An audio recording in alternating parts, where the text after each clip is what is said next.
The wind off Lake Michigan had a bite to it, a sharpness that spoke of the long, gray winter to come. For Maya, it was a perfect match for her mood. Her life, once as orderly and predictable as the grid of Chicago's streets, had been thoroughly, catastrophically derailed. A promotion she'd worked 5 years for had been given to someone else. The elegant, minimalist apartment she shared with her fiancé now felt like a stage set, after he'd admitted, with calm finality, that he, quote, saw a different future for himself, unquote. One that didn't include her. So she'd done the only thing that felt logical in its utter illogic. She'd packed a single suitcase, gotten on a train at Union Station with no destination in mind, and gotten off at the first stop that sounded vaguely familiar, the Loop. Now she stood on the corner of State and Madison, a 32-year-old woman with a master's degree and a suddenly vacant future, feeling as lost as a tourist. Her phone, the digital tether to her old life, buzzed incessantly in her purse. Work emails, a text from her mother, another from her now ex, subject line, "We need to talk about the furniture." She couldn't face it. She silenced the phone and shoved it deep into her bag. She would be unreachable. She would be a ghost in the city. With no plan, she simply started walking, letting the current of the crowd carry her. She passed towering glass skyscrapers, their heights making her dizzy. She walked through the cacophony of the L train rattling overhead, the scent of roasting nuts and exhaust fumes filling the air. It was all too much, too loud, a brutal reminder of the ambitious, noisy life she'd just been ejected from. Seeking refuge, she ducked into the first quiet-looking place she saw. A small, shabby storefront tucked between a flashy sneaker boutique and a Starbucks. A hand-painted sign above the door, the letters faded to a soft gray, read simply, "The Dusty Quill." A bell tinkled as she entered. The air inside was still and smelled of old paper, lemon polish, and time. It was a bookshop, but unlike any she'd ever seen. There were no bestseller displays or trendy staff picks. Instead, towering, precarious shelves reached to the ceiling, crammed with books of every size and vintage.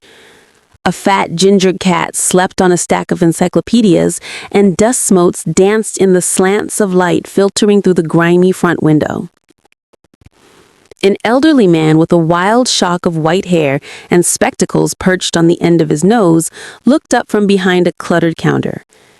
"Browsing or hiding?" he asked, his voice a dry rustle of pages. Maya blinked. I'm not sure." "Hiding, then," he said with a knowing nod. "The best ones always are. I'm Arthur. Don't touch the cat. He's judging you." He went back to mending the spine of a leather-bound volume, leaving her to her solitude. Grateful, Maya wandered deeper into the labyrinth. It felt less like a store and more like a forest, the aisles narrow canyons between cliffs of stories. She ran her fingers over the cloth and leather spines, reading titles forgotten by the world. She wasn't looking for anything in particular. She was just lost. Her fingers brushed against a small, slim volume wedged between two hefty tomes. It had no title on the spine. She pulled it out. It was a journal, bound in soft blue leather, worn at the corners. On the first page, in a looping feminine script, was written, "For the lost days, begin here." Intrigued, Maya found a worn armchair in a corner, tucked away behind a shelf of atlases. She opened the journal. It wasn't a diary of events, but a collection of clues. A map, hand-drawn, of a hidden courtyard near the water tower. A recipe for heartbreak hot chocolate from a cafe in Old Town. A pressed flower, its purple petals fragile as tissue, taped next to a line of poetry. Even the city has quiet places, if you know where to look. It was a guide, a map for a broken heart, written by a stranger. Hesitantly, Maya decided to follow it. She left the shop with a nod to Arthur, who simply winked. She followed the map to the courtyard, a secret patch of green and bubbling fountain she'd passed 100 times and never seen. She sat on a cold stone bench and listened to the water, and for the first time in weeks, the tight knot in her chest loosened just a fraction. The next day, she went back to the dusty quill. Arthur gestured her toward the same corner. "It's waiting for you," he said, as if it was the most normal thing in the world. And it was. The next clue was a ticket stub for the planetarium, taped to a page that read, "Remember, you are small, and your problems are smaller. The stars are good for that." That night, Maya lay back under the vast, projected dome and felt the dizzying scale of the universe soothe the raw, oversized pain in her heart. Day after day, she returned. The journal led her to a tiny, family-run bakery in Pilsen, where the warmth and the smell of fresh conchas were a balm.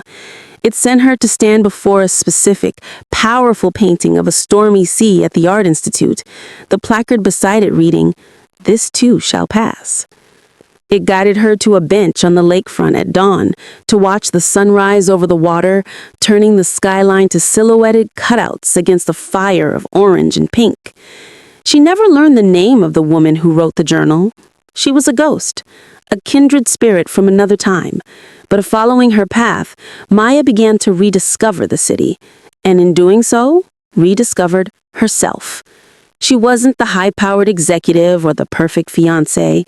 She was a woman who liked quiet courtyards, bad poetry, and the way the city felt at dawn when it was still sleeping. She started adding to the journal herself.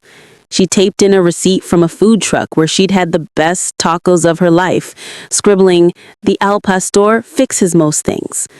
She sketched the view from the 606 trail. She wrote down a funny thing she'd overheard on the L.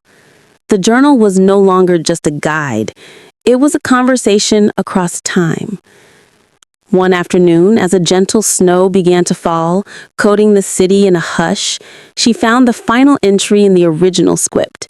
It was a single sentence, written on a blank page.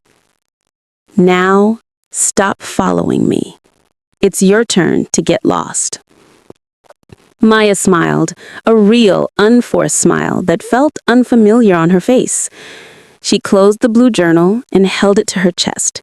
She looked around the quiet, magical shop. Arthur was watching her, a gentle expression in his eyes.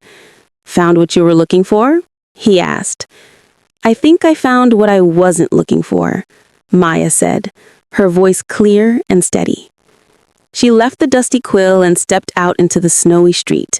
The wind still blew off the lake, but it didn't feel sharp anymore. It felt clean. She was still in Chicago. Her life was still a question mark, but she was no longer lost. She was simply exploring. She had been found not by a person or a place, but by the quiet, resilient map of her own rediscovered heart. A map that had been waiting for her all along, tucked between the pages of a forgotten book.